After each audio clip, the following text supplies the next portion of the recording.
Today's guest is the foodie behind the defined dish and best-selling author. Let's welcome Alex Snodgrass. And I'm so excited. Let me Happy do a little to be here. clip. You can go. Start it. Rolling. We're rolling. Cheers one more time. Cheers. Since we're on the Literally Not Okay podcast, I'm so excited. You look so good too. Oh, thank you. So do you with your nice tan. No, I fucked up with my spray tan because my lady was like, "Oh, do you want to do 3 on your face?" And I was like, "Yes." And now I've I'm it's all messed up. But this margarita, let's just start with the margarita. I mean, I did not come empty-handed. And what did you say? I said, like Ina Garda says, a good guest never shows up empty-handed, if I can say it. Yeah. So I brought some spicy skinny margaritas. Let's cheers for the 8th time. Might as well. I've never drank on the Literally Not Okay podcast. Actually, that's a lie. When I first started, I used to come in with a Casamigos bottle. This was during COVID, though. This was like times were rough. I didn't know what I was doing. We were all carrying around a Casamigos bottle. And I was like ripping shots on the podcast. I'm like, what? Looking back, I was like, what? How? That was socially acceptable at the time. It was, yes. And I would have a Jewel pod like ripping. And I was like, okay. Once I started creating it as a business, I was like, I need to. But you know what? Just holding it, even though we might not even drink the whole thing, just feels right. It feels right. Yeah, it calms me. Yeah, I like it. Nothing like a margarita at 2 p.m. on a Tuesday. Mm-hmm. Casual. Give me one margarita. I'ma open my legs. Anyways, okay. Welcome to the Literally Not Okay podcast. I'm so excited to have you on because I am a chef now. I don't know if you know about this. So I love watching your videos. I love watching your food videos. I love the woman that you are. Maybe one day I will be, but you know what? Even if you're only chefing once a week, I'm here for it. I'm rooting you on. And that is all you need to do if that's all you want to do. Yeah. I was telling you before the podcast, I'm a wife 1 day a week, Monday, which I cook, I clean, I get my life together. And then the rest of the week, my husband can fend for himself, Yeah. But we're going to talk about all things today. Okay. I'm so excited. You're like a fucking best-selling author. Yeah. I know. It's kind of weird. It feels very legitimate. You're like a New York Times best-selling author. 3 times. Yeah. Sorry. Clip it. Not once, not twice, 3 times. Yeah. Congratulations. You have so many things to be proud of yourself Thank for. you. That's amazing. I want to know, we're going to get into all those things. Mm-hmm. And I love that you know how to I feel like you know how to create a warmth in the home. Yeah. Okay, wait. Actually, let's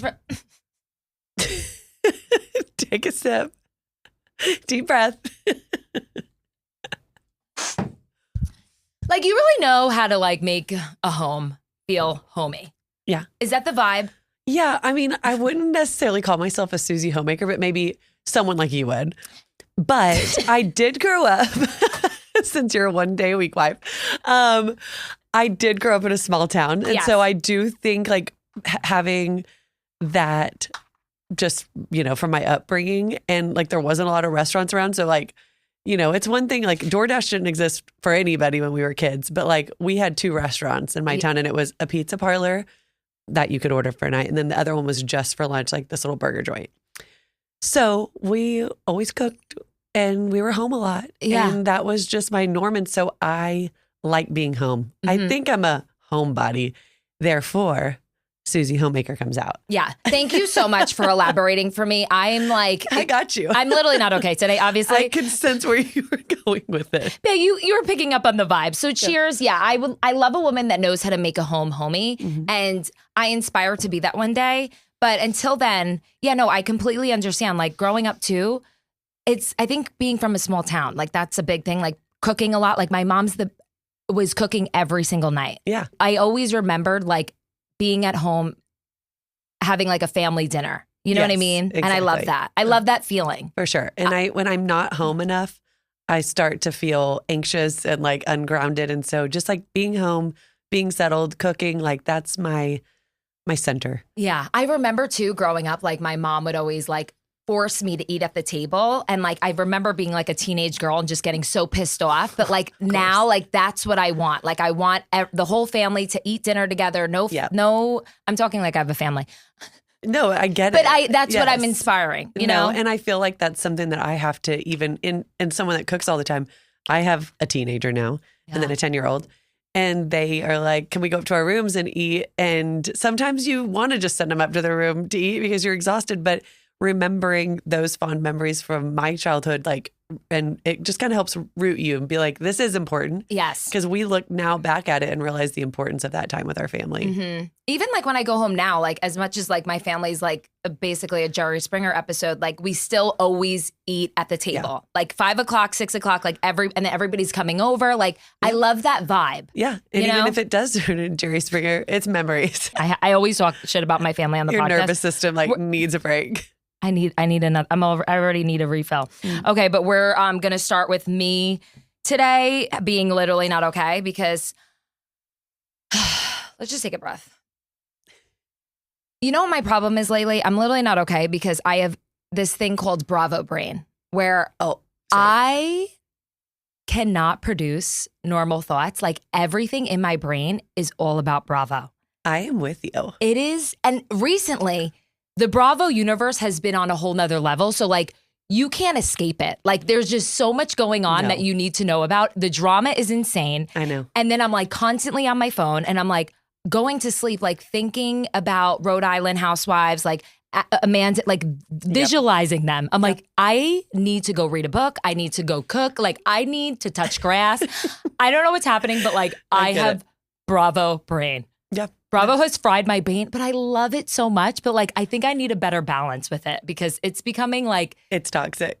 I know. But we're all just eating it up. And like more just keeps coming out. I know. Especially with the... Amanda and Wes. What is that called again? Summer House. Yes. There's a new episode. Yes. Whatever that's called. But yes, I'm a big Summer House fan. I've watched it all the way through. Okay. And so I'm very invested in that one. I'm not a big like housewife person. Okay. Or I mean, I like it, but like I'm not like super caught up on that. Mm-hmm. But yes, Summer House, The Valley, all those fully invested in. And you can cut the tension with a knife. No, it's so. Do you understand the bachelorette party that I'm going to tomorrow is Jasmine? Like that Valley crew. I love them. No, I can't fucking wait. I'm so excited, but like mentally need to prepare myself. Yeah, but you do. Like Jasmine's one of my best friends, but like being on her bachelorette trip with all these Bravo Valley people like is a perk. Like I'm like low key like gonna fangirl out. Totally. It's gonna be so much fun. Yeah, but I'm like this Bravo universe is taking my soul. Like I have nothing. I'm like I have to do stand up. My brain is only producing Summer House thoughts. Yeah. It's becoming a problem and I need a better balance. I think I'm going to start reading a book. We're going to try. We're going to attempt. When's the last time you read a book? No, I'm reading the Chelsea Handler book. Okay. But it's been like 6 years now that like I haven't That feels on brand for you.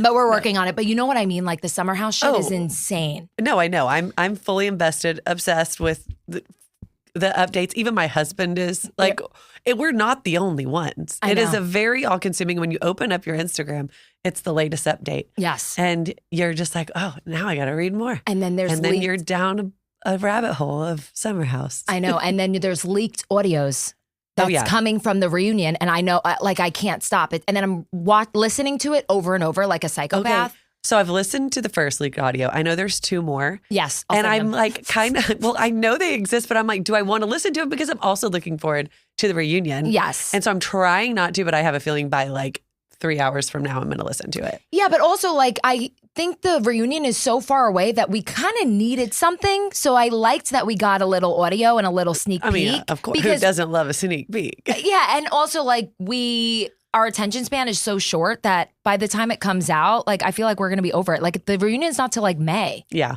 Like it's April 1st. No, agree. No, but I do think the leaked audio being primarily focused on West and Amanda is kind of a bummer because that's the one part we're all ready to sit down, buckle up and watch. Do you think they're going to last?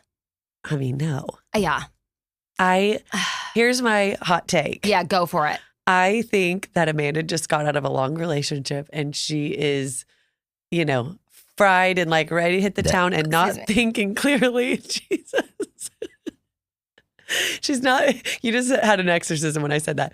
I think that she is not thinking clearly. And I also think she's being very self-centered, obviously.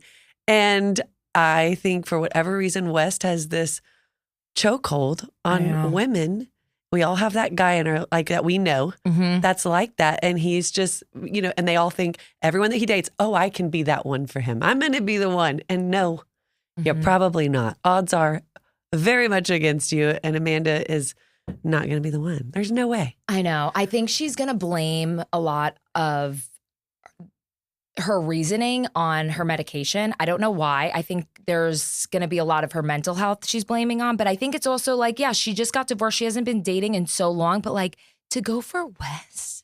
I know. It's really sad to watch. I know, but I'm so excited for the reunion. But that's why I'm literally not okay today, because I am Bravo fried brain. Like, Tyler will be talking to me about like taxes, and I'm like, but there's a new leak that came out. Like, I have to listen to it, Tyler. Like, I can't, like, I'm not in a reality. Like, I'm delusional. No, and that is why I'm literally not okay today. Okay, Alex, why are you literally not okay? Okay, I know you don't have kids. Thank God. But I'm literally not okay with their obsessions with squishies. Have you heard about this? Are you?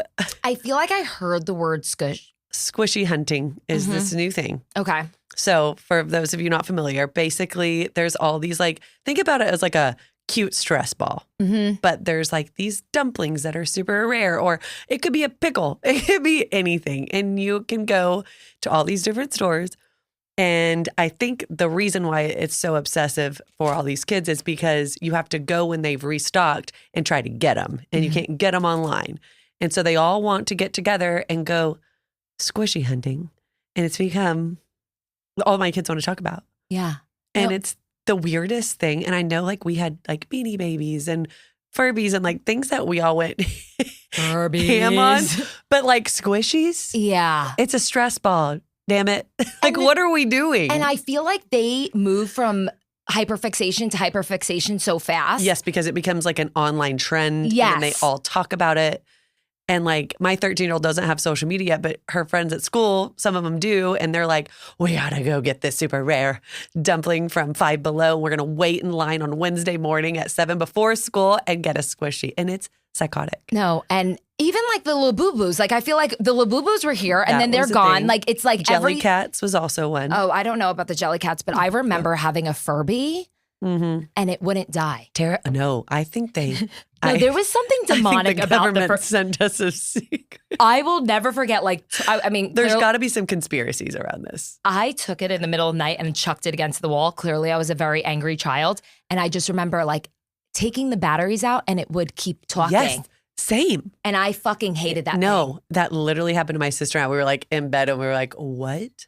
This thing is alive, and we also thought it was demonic. Yeah, no, the crazy stuff. Furbies, Nicolas Cage, and what another? That's been one of my fears. Like yeah, we'll just skip past that. But yeah, Furbies and Nicolas Cage, scariest things that and boogers. Boogers. I hate like children with boogers. Yeah, like, I mean, yeah, like I knew I loved my niece when I like blew her nose one day, and I was like, damn. I really like this kid. I don't know what it is. I just hate like a child with runny boogers. No, it's you know what I mean? They have them a lot. Too, a lot. Especially when they're like little. No, every time I see my niece or nephew, like, you're like, do you have another runny nose? No, I end up with like pink eye and the neurovirus. Like, it's like, I can't, when I love them, but yeah. So yeah, the kid squishy hunting thing is like eating me alive. And I'm like, if you guys talk about squishies one more time, no, I'm going to lose it. I'm going to take them all away. And what is it like a ball? Like, is it like it can be a ball. It can be like a little alien shaped thing. It could be anything, but they're like filled with this like material and it's almost like a fidget, but the obsession is like collecting them all. I don't even know. They all carry them to school, but now, and it sucks because probably some of the kids need them. Yeah. But now they're like banned. Oh, because everyone's bringing them and they like explode and who knows what's inside of those things. Yeah. Apparently one kid at the school got it in their eye and had a chemical burn. Okay. There's some drama around squishies. So yeah, that's my life. That's with a 13 and 10-year-old. You know what we should bring really back? funny. Other than the Bravo thing, squishies are haunting me. Dude, do you remember the fart bombs? Like, that's what we need to bring back. Yeah. Let's Like, do bring you some remember those? funny stuff back. Yeah, like what are, and those were like $2.99. Yep. Squishies, how much are they fucking going for Well, now? they sell it like $5 below and stuff. So $5 and below. Yeah. The Nidos are more expensive, but we won't get into that. Oh. What the fuck is a Nido? Same thing. Same. Higher. It's basically the Chanel of. Oh, it's like a bougie. squishies. It's a bougie squishy. 1,000%. Okay, Alex. Moving on from the squishies. Anything that's been pissing you off lately? Nothing necessarily been pissed me off other than Bravo drama. We already covered that and squishies. But I will say I just got back from Beverly Hills and I stayed at the Beverly Hills Hotel for the first time. Lovely. And I had the McCarthy salad. Everyone talks about it. Trash. I'm just going to say it. What a terrible salad. And I was like, really, guys? This is what we've all been hyping up on the internet. This is what's going viral. There's other things on the menu that we could be ordering. This salad is not it. Hated it. Really? Like, it's not even remotely good. I took like 2 bites and I was like, ugh. And it's like a popular, like, well-known salad? Oh, it's like a viral thing. Everyone says get the McCarthy salad by the pool at the Beverly Hills Hotel. Is it Jenny McCarthy? You know, I don't know that. I heard somebody within the restaurant say it was like a senator or something. Okay, yeah. I know nothing about California politics. No, same. So- I don't even know what a governor is. I don't know what a mayor is. I know I should learn, but yeah, we're gonna stay away from the politics of it all. But the salad at the Beverly Hills Hotel is not the one. No, the burger's better. Like, Okay. get something else off the menu, in my opinion. Yeah. And that's my hot take. I love it. I love a hot Way take. overhyped. I love somebody that tells the truth, and I feel like it's really scary these days to actually state your opinion. So you going off, it's very brave of you. And I will say, I would never do that with like a restaurant that was like a mom and pop that I know would like take a hit. Yeah. But like Beverly Hills Hotel, you're doing fine. Yeah, the Polo Lounge, I think you're going to be okay. You're fine without the Without me. McCarthy. But like, I'll still stay there. Love the hotel. Beds were so comfy. Lovely martinis were served. Had a great time. Salad, trash. I love the word trash. It's like my favorite thing. Anything I say, I'm like, I'm from Jersey, trash. Like it's a go. Yeah. It's my go-to right now. Well, there you go. McCarthy salad, trash. Trash. Okay, my love. So you are fucking killing it on social media. You're killing it. You're a fucking New York Times bestseller. Sorry for cursing, ladies. When did your love for cooking start? And like, when did you really notice, okay, I can actually make money from this? Passion. Yes. Well, I'd say it started like at a young age. I've like been obsessed with food and thinking about what's for dinner, asking my mom what's for dinner, helping my mom and my grandmother and like the women in my life cook. And so I've always loved food. And then kind of fast forward in college, I think I fell more in love with it because I know you're like, who cooks in college? Me, that would be me. So basically I get to college, freshman year, we're in a dorm and we're eating out all the time. And again, I think it's my homebody coming in. I'm like, I don't want to go out to eat. I want to sit at home and I want to have a meal. So as soon as I like got into an apartment, I started to cook like once or twice a week. And then, you know, like I kind of already had my mom and my grandmother's recipes pretty mastered. So then I kind of like went down the hole of like learning how to cook from people like Ina and online chefs and learning new techniques and learning new flavor profiles. And it would be like a fun thing that I did for my rooms. And it just kind of progressed over the years. Mm-hmm. And so whether I was making something simple or something bougie, like I was cooking a lot for my friends and I. Yeah. And then fast forward a little bit further, I had my first daughter and my sister and I started the Defined Dish together as a duo blog, and it was gonna be food and fitness. And that kind of was like a hobby thing for a minute. And I realized, I was like, I really like doing this. I think I could monetize this. She was over at this point. And I was like, I'm gonna try to like make this into a career. And if it works, I'm gonna give it like a year to see if I get any traction. Yeah. And within that year, like Instagram stories came out. This is how long ago this was. Mm-hmm. I was just posting super consistently. And I just think it was the perfect storm. And like, I was able to start monetizing my website and Instagram and all these other things. It just kind of was a trickle effect. So here I am. And you cook really healthy. Yes, they're healthy-ish, I would say, is in the category of that. But yes, I definitely try to keep things like wholesome ingredients and like real ingredient food. Yeah, I love that too because I feel like once I started really cooking with like, I act like I know what I'm doing or saying. Hey, fake it till you make it. But like whole foods changes your life. Totally.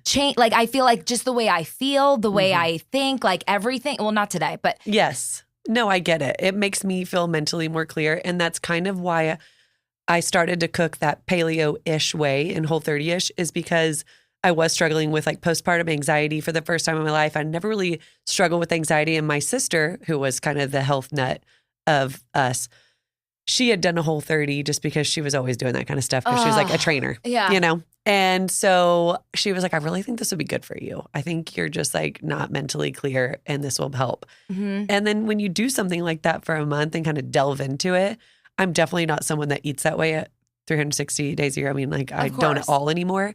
But doing something like that for 30 days can really like remind you how important it is to take care of yourself. And at a time like for a new mom, I do think something like that, like a 30-day, just like let's focus. Let's just like put the blinders on and like really just give ourselves some TLC, and then you can kind of wean off of it. But you have this like foundation built. And so I think that foundation that was built from that Whole30 when I was super struggling is what inspires my recipes and the ingredients that I cook with now. Yeah, no, and it's crazy. Like I remember, like even when you take out food, it's so different. Yeah, that's why the inflammation is different. There's so many things, and like I love takeout because I don't cook. Yeah, but yes, there are things that you notice in your body soon after. And then once you like really see the difference and change, like it's really hard for you to go back. Yes. Like I can never eat fast food again. Like, I mean, I say that, but like I don't even think about it. Yeah. You know what I mean? For sure. Does that have anything to do with this conversation? I mean, yes and no. We're talking about Whole Foods. We can go there. I do love an In-N-Out burger. No, me too. I could do an In-N-Out burger, but like, I'm just saying, I've realized like once I started getting into cooking and really cooking whole foods and just doing it does have a shift. And I think having ADHD and depression I deal with, I really notice my diet is so important. I mean, diet is so much to do with our health and mental health. And I do think, I mean, I know it worked for me. When did you really notice like, okay, I can like make a business out of this? You started writing books. Like, when did that all kind of come? I'd say like 3 years into kind of starting my platform and building it. I, again, was kind of making these Whole30 recipes. I was like, I want to write a book. Like that was my end goal always. I was like, I love cookbooks. I love food. I love cookbook authors and kind of that whole world. And so that was always like, this is what I want to do. And I was kind of looking into self-publishing because I was still small at the time. But Whole30 did a series of endorsed authors. So they had their books, and then they had a couple cookbooks, and then they had a couple of cookbook authors that wrote Whole30 endorsed books. So my first book is Whole30 endorsed. You'll see the Whole30 sign on it. My other ones are not. But that was kind of under their umbrella. And a literary agent approached me about being one of their endorsed authors. And like 60% of the recipes are Whole30, and then the rest are easily modified to be your kind of like for that like life after Whole30. Yeah. So that's really was my big break. I mean, they trusted me to write that book. And I was like, I'm going to make this. I literally was like, I'm going to make this a New York Times bestseller. Like, I'm going to make this. I think the thing that I always think when I'm writing a book is people come to my website for a reason. And I think when you have something legitimate like a book, you almost have this tendency like want to fancyify it and want to do something cooler and more flashy and showy because it feels more legitimate. And at the end of the day, what people are coming to me for are these realistic, doable recipes that they can make that are healthy-ish and not too many ingredients, but still have these fun flavors to them. Yeah. And so I just constantly, every time I made them, like, am I showing off or am I showing up for my community to like have a meal that they can actually cook? And so I'm constantly, that's kind of like my motto is like, am I following that? Like, can I make this on a Wednesday night roll? Yeah. You know what I mean? No, I love it. And I love, like, I mean, Monday nights, you know, I have defined dish up. I'll switch it to Monday for you. No, but that's so exciting. When did you, like, where were you when you found out that you were New York Times? Honestly, it was one of my favorite memories ever. Yeah, tell me. So it was like right before COVID hit. My book came out like that January before pre-COVID. And we were living in this apartment because we were remodeling our house. And really like a condo in downtown Dallas. And so we were upstairs and just my kids and I were home. And the New York Times list is one of those like weird things that people are like, even if you have great sales, sometimes you're not on it. There's like so much that goes into it and that we don't know. And so my publisher or my editor was kind of like, because it's a Whole30 endorsed book, you might not get it just because it's like so niche, but we'll see. you have the sales, like you're hopefully going to be on it. And so he called me, told me, and I screamed so loud. And my kids were little at the time. They were like, they started screaming, jumping up and down. They're like, what are we screaming about? Why are we pumped up? And it was one of the best memories. I was so stoked because like, what a milestone. That's such an accomplishment. I can't even spell the word jewelry. I had a jewelry company for 5 years. Like I don't know how to spell. That's okay. That's okay. My husband can't spell either. One of the smartest guys I know. Horrible speller. But that's so exciting. Thank you. Even imagine. And honestly, like now it's 3 of them, and I'm coming out with my 4th book, and I'm like, still, that is like the most exciting news that you can get. And like, whether I get it or not, I still put it out there and all these things. So like, I don't want to put too much emphasis on it, but like, it's such a big reward and accomplishment for sure for any author. And what's your like writing process like? Is that a weird question? No, obviously it's definitely evolved and it's so like honed in at this point. But it is spreadsheets and concepts and chapters laid out, and I have a lot of recipe testers that test the process. And then after everything's ready to go, you have a whole production to have it shot. And it's minimum 9 months. That's like whenever you are crunching. It's 100 recipes. I did that for my first couple books. And this time I was like, I need more time because I'm just like churning and burning books. But it is a very thought out, very strategic process. And I definitely put a lot of effort into making sure the recipes work from not only my end, or like I have this one recipe tester that's like a really good cook. And so she gives me feedback on like, this is what I would add to it. Cause she's also a recipe developer in her way. Like, so she tests it, but then I'll send it to like my sister, my mom, my friends that like, I need to know, like all I need to know, did it work and did it taste good? Like, I don't need to know if it took 4 minutes or 6 minutes to cook. And that's more like Mackenzie's role. Yeah. So, shout out Mackenzie. Yeah. Mackenzie's my girl. What a girl. She lives in Seattle and she's awesome. But yeah, there's a lot of people in place, and but I go head down and I test these recipes, and I kind of have a system where I'm like, all right, I need to finish 15 a month, and that's what they need to be buckled in, tested, ready to go on to the next month, and I kind of wrap it up like that. That's amazing. Do you know, like, if you need any recipe testers? Because I'm available on Mondays. On Mondays, I'll throw down. I'm free. Yes. And when you do ingredients, do you kind of like? No, I have to measure them. Oh, you're a measurer. Well, I wasn't. Okay. Obviously, like as a naturally good cook or someone that's no, I can relate. As a really amazing cook. No, I got it. I did not start that way, and that was something to like I had to hone in and really get good at, because some people are so literal when they cook. Yes. And I respect those cooks. And then I respect the intuitive cook that glances at the recipe and is like, all right, I know what I'm doing. And so I dial it in down to the second minute proportion, like all the things. No, that's good. And so that way, if it is a very literal first time cook and they come to my website and they picked this recipe and they're like, you know what? Today is the day I'm going to cook my first meal. I want it to be a win for them, because what a sad day for them if they are like, I'm going to do it. And then they think that they're just the problem. And so I do put a lot of emphasis to make sure that like it's as foolproof as possible. Yes. I mean, you can't fix stupid sometimes. No, if you saw me in the kitchen, would I be stressed? It is so But you're not scary. the only one. No, yeah, I'm like a type A, B, C, D, E, F, G cook, and I like to be alone when I'm doing it. Like it's kind of like my therapy, but the refrigerator, I was going to say the garage. The garage is open, the refrigerator's open, like the oven's open, the music's playing, the alarm's off. Your husband's like, I'm so glad you were a wife today. No, it's just funny. My husband 3 times has set the fire alarm off from putting something in the microwave. Okay. Then there was like all these firemen that came. I need to come over for a cooking session with you too. No, because this is what he does. He puts something in, doesn't really pay attention, and then he'll go on his phone and like work. What time is he putting this on? Like at 8 p.m. But what time on a microwave do you set it for to really set something on fire? It's timed. I go, it's 8 p.m. No, like 10 minutes. Like he'll press it for 10 minutes. That's insane. No, what are you trying to defrost a chuck roast? No, he puts like metal.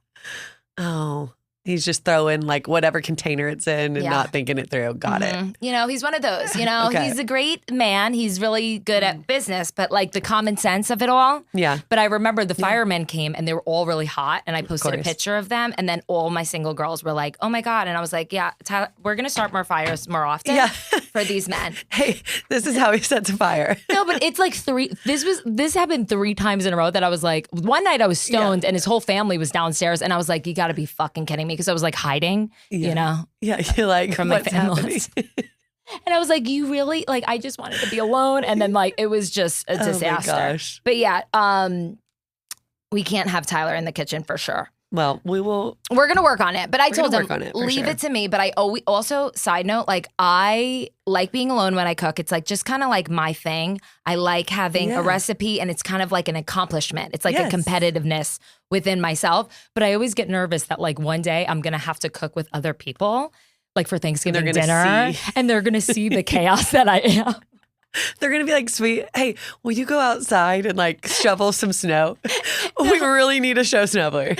Yeah, no, I was like, I always, because I do Thanksgiving with my in-laws and like it's the nanny and Tyler's mom and like they always cook together and I'm like, I'm going to have to join them one day, but I don't want them to see that's your secret. It's like my secret, but I'm a chaos cooker. Yeah, there's a lot of chaos cookers out there and that's okay. And I get the job done. Yeah. And everything tastes good. But the cleanup is double. The cleanup is double. Than what it probably should be. The time is double. Like No, one of my best friends is that way and she's my favorite recipe tester because she's like, I'm like, this is a really easy one. You got this. And she'll call me. She's like, I am sweating. I don't know what just happened. I'm sweating. And I'm like, well, that one's not going in this book. Yeah. You know, but I'll be a recipe tester for you I was going to say any day. Any Monday. Any Monday. So what, I am curious, what do you do Tuesday, Wednesday, Thursday, Friday, Saturday? Do y'all go out to eat? We go out to eat usually, but I cook a lot on Monday. So that way we like a meal prepper. Got it. And then Thursdays I'll try to cook, but like Tuesdays and Wednesdays, I told you like I'm hitting mics. Yeah. I'm in the streets. Okay. So like I'm a wife on Mondays, but in the streets. Okay. You know what I mean? Yeah. She's a hoe in the streets. What is it? It's a freak in the streets. Freak in the Lady in the streets, lady but in a freak in the bed. Right? Isn't that what it is? Lady in the streets, freak in the sheets, lady in the sheets. Okay. Lady in the sheets, freak in the fuck my dick. Lady in the streets. Okay, moving forward. What is your current hyperfixation meal? Okay, first of all, I love bowls. Like I have a bowl of the month that I get hyperfixated on. Mm-hmm. And so right now, not to plug my next book, but like I am because I'm cooking from it. Yeah. Everyday Eats comes out August 25th. But I have this one recipe and honestly it was one of the last recipes I added to the book because I was like, I need something for the beef chapter. And like, I was trying to get inspired, like what's in my pantry and what's in my fridge and like what would be realistic for, home cook. And so I made these Chipotle chimichurri steak bowls. Hold on. So I make like a chimichurri sauce, but I add some chipotles and adobo to it. And so it gives it that smoky flavor. And then I cut up some steak and toss that together, put it over some rice with some romaine. Like, it's very simple. The sauce is what makes it so damn good. The sauce does everything. Yeah. The secret's in the sauce. The secret is in the sauce. Yeah. I made like a sweet potato burrito. No, it was like a sweet potato ground beef bowl, but it tasted like asshole without the sauce. Like you needed the sauce. But wait, what's the recipe? I kind of want to say it with this brain that I have. It's a Chipotle chimichurri steak bowl. It's a Chipotle chimichanga. Chimichurri steak bowl. Yeah. Chipotle chimichanga. Okay. We need to rewire the brains. We got this. No, I've been taking testosterone, which is helping my brain, and I'm off right now, and I think that's what it is. Yeah. Like, I don't have any testosterone. That's why I am the way that I am. But I told Tyler to pick it up, so we're back. But no, that sounds amazing. No, it's very good. So that's my hyperfixation right now. But I will say, like, depending on the time of the year and what month it is, like, it's a new bowl. Okay. And that's my hyperfixation. My family loves a bowl because like maybe my kids don't like the Chipotle chimichurri. One of them does, one of them doesn't. But like they still like all the other elements of the bowl and like everyone can choose their own adventure. Yes. And so a bowl wins. And like next month it'll probably be like a grilled chicken thigh bowl because grilling season is upon us. Oh yeah. So I got a really good like Vietnamese inspired like grilled chicken like with rice noodles and a bunch of fresh like veggies. And I'll probably rotate that one next. Okay. Knowing me. I'm kicking off summer. It's fresh. I can marinate the chicken thighs, throw them on the grill and like do the other components and like have that for dinner. And again, it's going to be like my bowl of the month. Yeah. I like that. I love a chicken thigh. Is that what you said? Oh, yes. I love a chicken thigh. Marinated chicken thigh can cure a lot of pain in the world, I think. Like, I like a chicken thigh way better than a chicken breast. Like barbecue sauce chicken thighs. It doesn't matter. Lemon. Honey mustard, lemon. It doesn't matter. It's delicious. No, the things I would do for a chicken thigh right now is actually not okay. It's literally not okay. But I've been obsessed with baking chicken thighs lately. Like, that's had been my Do you ever grill? Okay, here's the thing. I don't have a grill, scary? and I'm so scared. Firemen. Yeah. Firemen will be coming. I literally don't think I'm at that level yet, but I wonder one day. We'll get you a really easy one. Honestly, I think grilling is so much easier than sometimes skillet cooking that I think people that are a little bit intimidated in the kitchen don't realize. And nobody needs to be mad. I know that so many Texas men are gonna be like, gas grills are not grilling. Fuck right off. What are they going to be like? Gas grills. They hate gas grills. But you know what? Fire up your engines in one click and throw your chicken thighs on. You're still having a great dinner. And yes, I know you want to get your charcoals out and like smoke something for 18 hours. But some people don't want to do that. And I do think that there needs to be justice for a gas grill. I think men feel like some type of way when they're on a grill. Yeah, I they think do. they have You know this what? Good for power. them. I think it makes them feel like manly. What is the equivalent to a man on a grill for a woman? A man on a grill for a woman is like going to the gynecologist. Actually, No, that is worst. I was thinking like going to the nail salon. No. yeah, no. But sometimes the nail salon sucks too. It's like the power. It's like having a power. It's like when a guy, when you're ending Maybe leaving your hair appointment. Yes, leaving There we go. a blowout. Yes. Getting a blowout is equivalent go. to a man The on a grill. gynecologist is the opposite. I know. I don't know. I like my gynecologist, so that's why I think I feel empowered leaving. Yeah. I don't know. He's a little Asian man, but we'll get into that after. Actually, I haven't seen him in a while. Anyways, yeah, a man on the grill, it does something to them. And you know what? I'd rather Tyler grill than me grill. I feel like it really is a man's job. Yeah. I do. I mean, I would love to learn because I'll probably be better at Let's it. like do a little bit of girls grilling.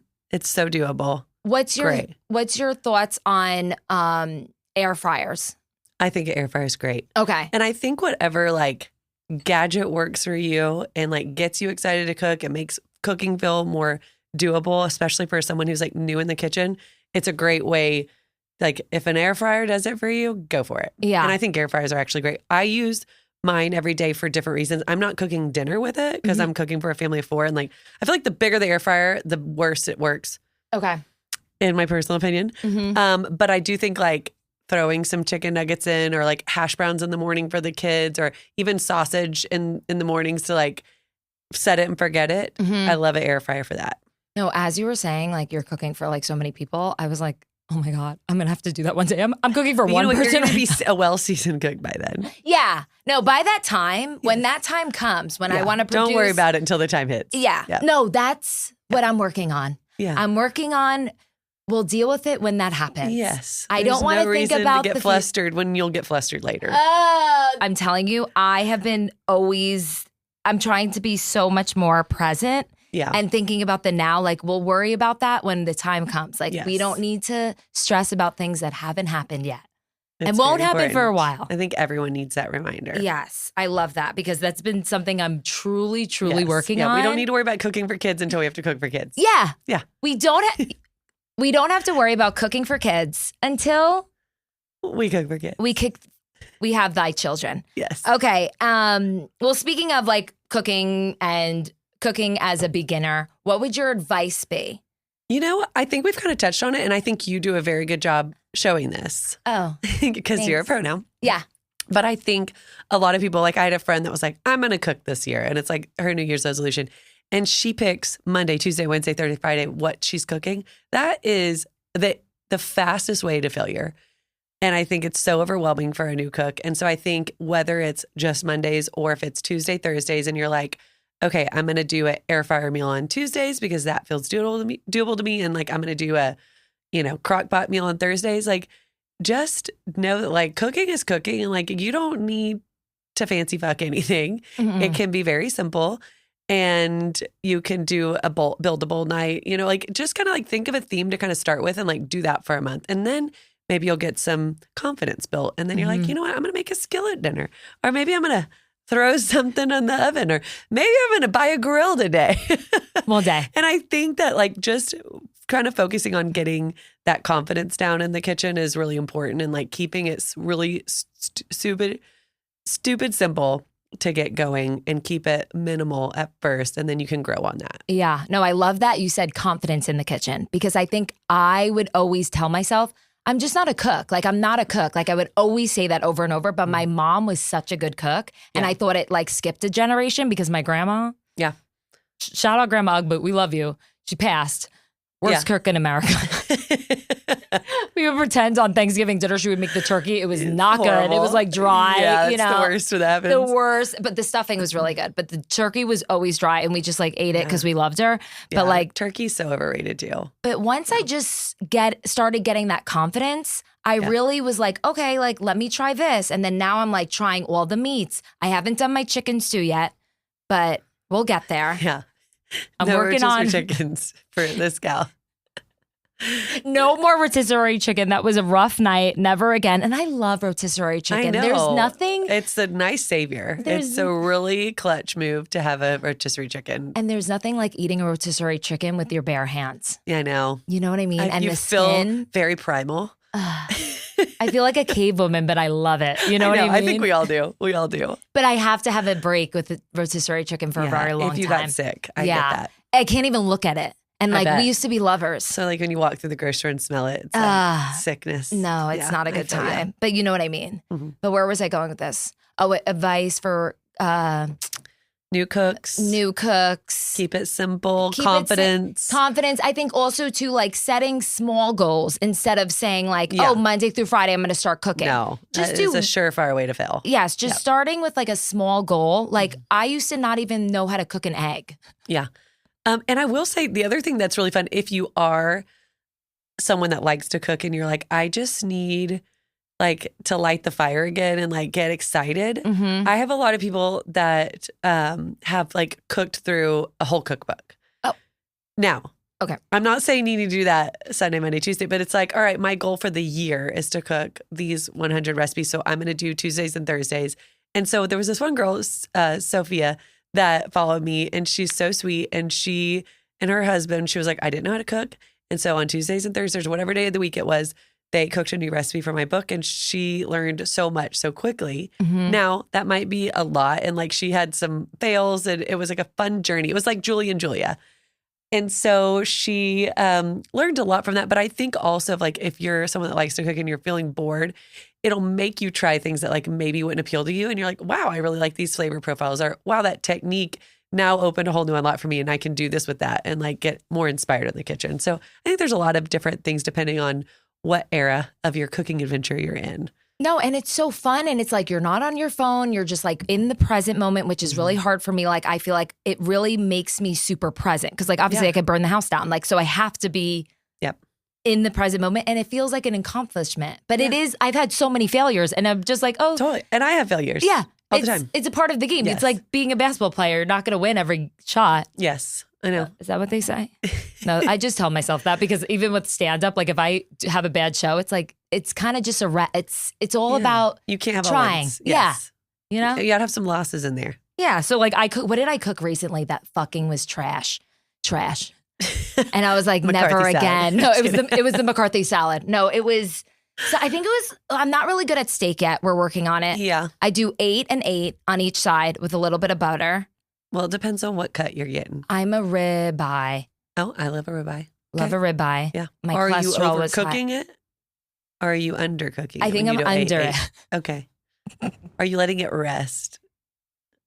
Because it's very important with steak. And maybe you should get this sounds extreme, but maybe you should get a thermometer. I know, but like I feel like temp checking a steak is the best thing to do. I don't temp check a lot of things, but when I cook a ribeye, I'm like, I want to make sure I pull it at the right time. Okay, so I temp check it. Okay, so a thermometer for my steak. Yeah, and depending on what you want, you can get it medium rare. And then how long do you let it marinate?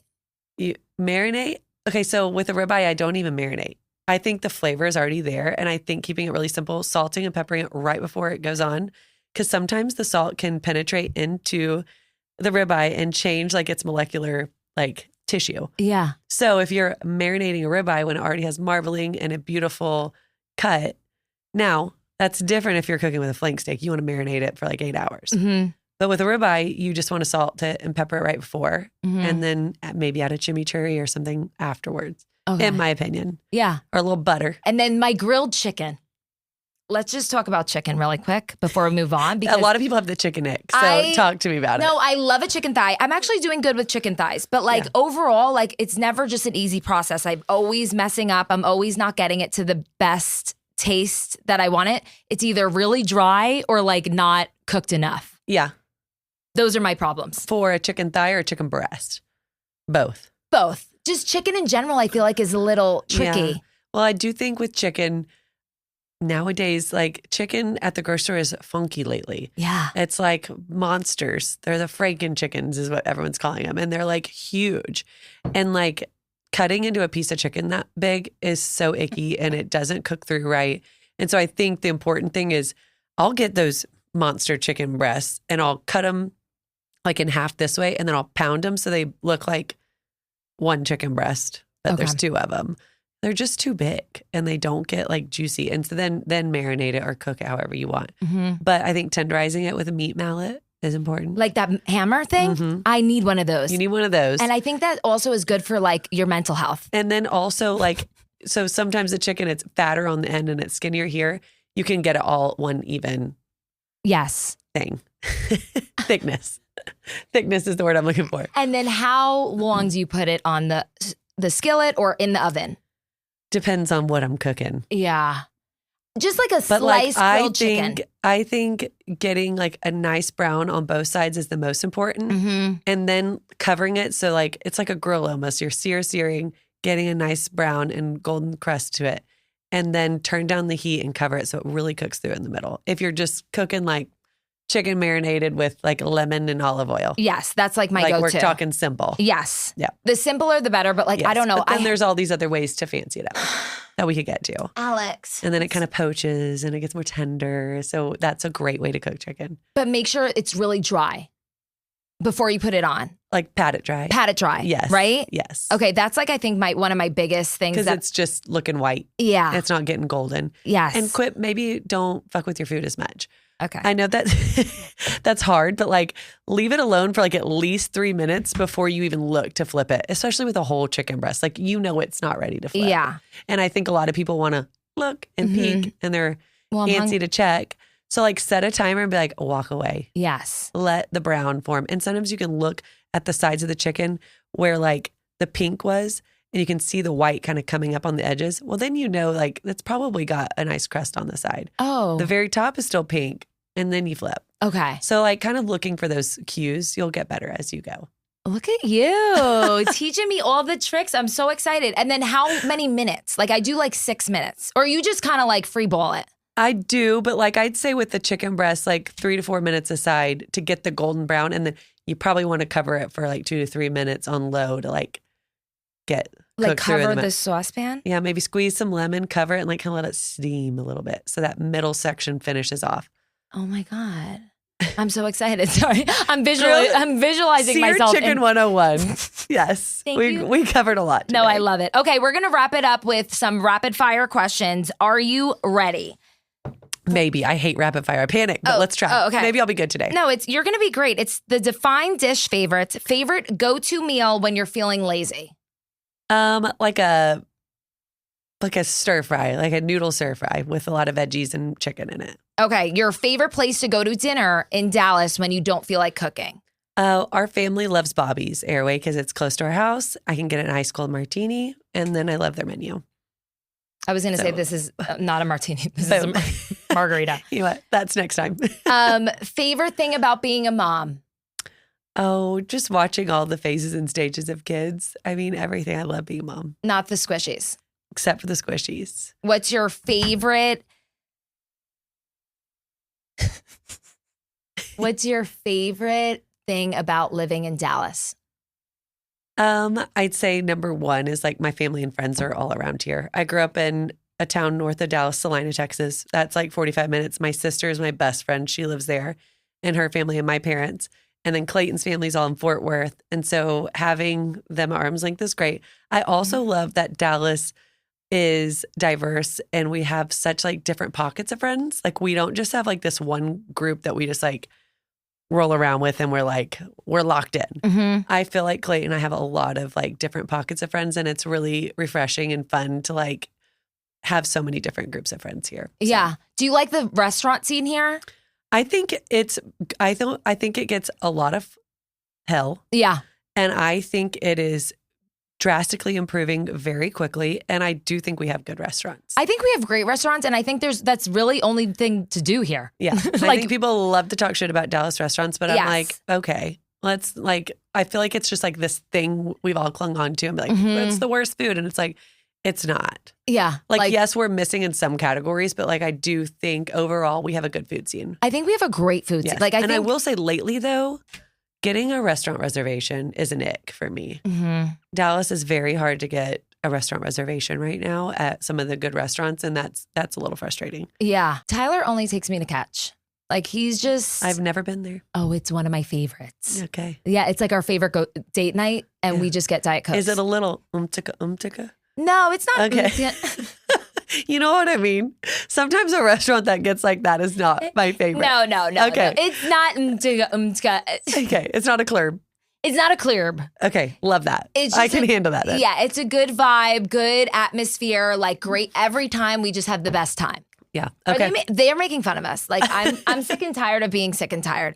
Thank you so much for coming on the Literally Not Okay podcast. I love it. No, You're did you so have much fun? I had so much fun. Okay, this good. is like the first time I've had a podcast that's like off the cusp. I had my margarita. I No, I felt loved like it was a loosey-goosey in the best way. Thank you You're so so fun. much. Where can everybody follow you? And if you have anything going on that you would like to mention? So the Defined Dish is where I am on like Instagram and TikTok. And my website is thedefineddish.com, where you can find all of my recipes or my cookbooks. They're all kind of, you can find them on my website too, or where books are sold. And then I also have a salad dressing line called Side Dish. We didn't even touch on that, but that's sorry. fine. Don't worry. Surprise. And that's called Side Dish. You can find it at Whole Foods and Sprouts and Central Market. I'm so sorry. Don't be. I should have brought that up. No, I should have brought it up. Look at me. I'm the founder of it, and I didn't bring it up, so I think the joke's on me. But yeah, I just plugged it. Yeah, no, we're doing great. And you have Go make a some new salad. book coming. Toss the salad, everybody. Yes, it's a new shirt. Toss my salad anytime, Alex. Clayton actually wants me to make that new shirt. I'm like, I don't know if that's on brand, but I'm open to it. I would wear it. Clayton, I would wear it. Yes. Thank you so much for coming Yes. on. And guys, thank you so much for listening. And make sure to follow, like, and subscribe. And tell me why you're literally not okay in the comments. Bye.